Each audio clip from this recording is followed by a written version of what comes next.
그래서 이것을 일승경이라고 합니다. 망상분별 집착을 내려놓으면 십법계가 바로 없어집니다. 그래서 십법계는 꿈의 경계입니다. 육도는 꿈속의 꿈입니다. 우리가 일체 집착을 내려놓으면 세간 출세간의 일체법에 더 이상 집착을 하지 않으면 바로 깨어나서 육도가 없어집니다. 마치 꿈에서 깨어난 것 같습니다. 깨어난 후에는 그 경계는 사성법계입니다.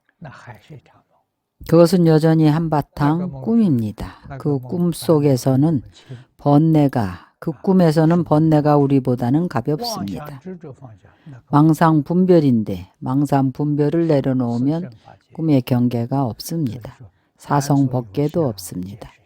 그래서 범소유상 개시허망이라고 설합니다.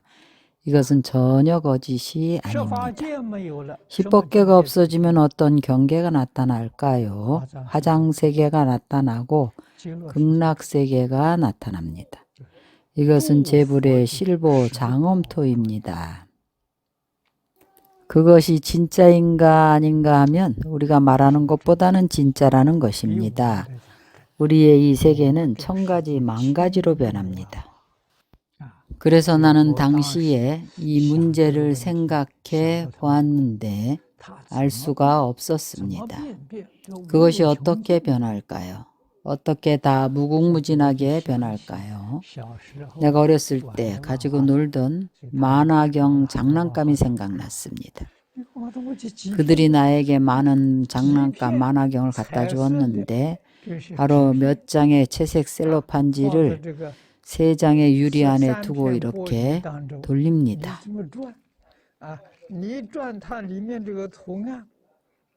한 번 돌리면 이 안에 이 도안이 한 번도 중복된 적이 없습니다.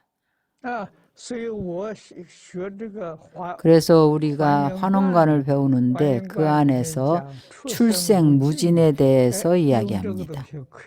이 물건으로 대표할 수 있습니다. 정말로 출생무진이고 거짓이 아닙니다. 이 우주에서 천가지 만가지로 변화하는 것이 무엇일까요? 생각이 주재하고 의념이 주재합니다. 자신의 이 생각을 따라 변화를 일으킵니다. 그래서 이 사실의 진상을 분명하게 알아야 합니다. 부처님은 경전 속에서 우리에게 무엇을 가르치고 있을까요? 우주와 인생의 진상을 분명히 알도록 우리에게 가르치고 있습니다. 이 명제를 과학자도 추구하고 있고 철학자도 이것을 추구하고 있습니다. 종교인도 이것을 추구하고 있습니다. 그러나 모두 분명하게 말을 못합니다. 왜 분명하게 말하지 못할까요?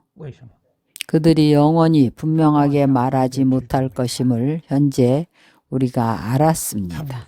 왜냐하면 그들이 망상, 분별, 집착을 끊지 못했기 때문입니다. 그들은 내려놓지를 못했습니다. 내려놓으면 바로 그것입니다. 이것은 어떻게 연구해도 모두 한꺼풀 장애가 있습니다. 분명하게 해석할 수가 없습니다. 단지 내려놓기만 하면 자성으로 돌아갑니다. 왜냐하면 이것은 진실한 것이 아닌 헛된 환상이기 때문입니다. 여러분은 꿈을 꾼 경험이 있을까요? 없을까요? 있습니다. 우리 모두 꿈을 꾼 경험이 있습니다. 꿈이 진짜인가 하면 가짜입니다. 우리 이 세상은 꿈꾸는 것과 다르지 않습니다. 그래서 부처님께서는 경전에서 꿈의 비유를 가장 많이 사용하셨습니다. 몽환포영이라는 이 비유인데 가장 주요한 비유는 꿈의 경계입니다. 환포영은 보조입니다. 주요한 것은 이 비유입니다. 그래서 부처님께서 금강경에서 아주 유명한 개성으로 알려주셨습니다. 일체유의법, 여몽환포령, 여로영려전, 응장여시관입니다. 이것이 바로 부처님께서 우주와 인생의 진상에 대해서 보시는 법입니다. 여로영려전의 전은 번개입니다. 로는 이슬인데 바로 두 가지 비유입니다. 여전이란 하나하나의 생각을 말하는데 마치 번개 같다는 것입니다. 이슬은 잠깐 동안 존재합니다. 태양이 떠오르고 나면 바로 말라서 증발해버리고 사라집니다. 그것은 상속상을 말합니다. 영화를 보면 화면 속의 영상과 같습니다. 그 화면은 상속상입니다. 환등편이 조합한 상속상이지 진짜가 아닙니다.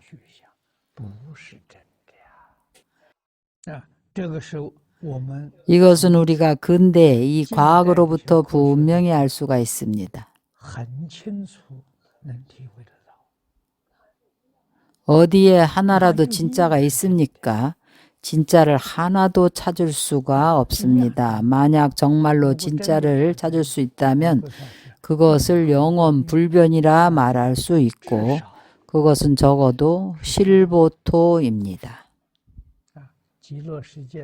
극락세계의 모든 것은 영원하고 변함이 없습니다. 그러나 그것 또한 구경의 진실은 아닙니다. 왜냐하면 경전에서 말씀하신 것입니다. 제불의 실보토가 어떻게 생겨난 것인가 하면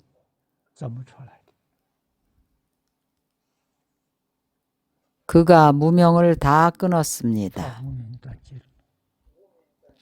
무명을 다 끊었어도 무명의 습기는 남아 있습니다. 습기는 아직 다 끊어지지가 않았습니다. 그래서 실보 장엄토는 무명의 습기로 나타나는 곳입니다. 무명이 아닙니다. 무명은 정말로 다 끊었습니다. 그는 마음을 일으키지 않고 생각을 동하지 않습니다. 그러나 마음을 일으키지 않고 생각을 동하지 않는 습기는 너무나 미세합니다. 우리가 알 수 없을 뿐만 아니라 아라한 벽지불도 모릅니다. 부처님께서 경전에서 7지 이상의 보살조차도 모른다고 말씀하셨습니다. 8지 이상이 되어야 비로소 발견합니다. 비로소 이것이 있는 줄을 알게 됩니다. 그래서 3대 아승직업이 우리가 일반적으로 수행하는 시간을 말하는 것은 아닙니다. 무명의 습기를 끄는 것을 말하는 것입니다. 무명의 습기는 끊을 방법이 없습니다. 그냥 그대로 두어야 합니다. 시간이 지나면 자연히 없어집니다. 옛사람이 이 무명의 습기를 비유를 써서 우리에게 말씀했습니다. 술병을 예로 들었는데 술을 담았던 술병을 병에 술을 다 따라버리고 깨끗이 닦아서 확실하게 한 방울도 없이 깨끗이 해도 냄새를 맡아보면 냄새가 납니다. 그 냄새가 바로 습기입니다. 어떤 방법으로 없앨 수 있을까요? 방법이 없습니다. 병마개를 열어놓고 1년, 2년 지나서 다시 맡아보면 냄새가 없습니다. 우리의 무명습기가 얼마나 지나야 비로소 없어질까요? 3대 아승직업입니다. 상관 말고 그대로 둡니다. 이것을 무공용도라고 합니다. 결정코 생각으로 끊을 수가 없습니다. 생각으로 끊으려고 하면 오히려 무명이 증장하고 현행을 일으킵니다. 상관하지 않으면 없어집니다.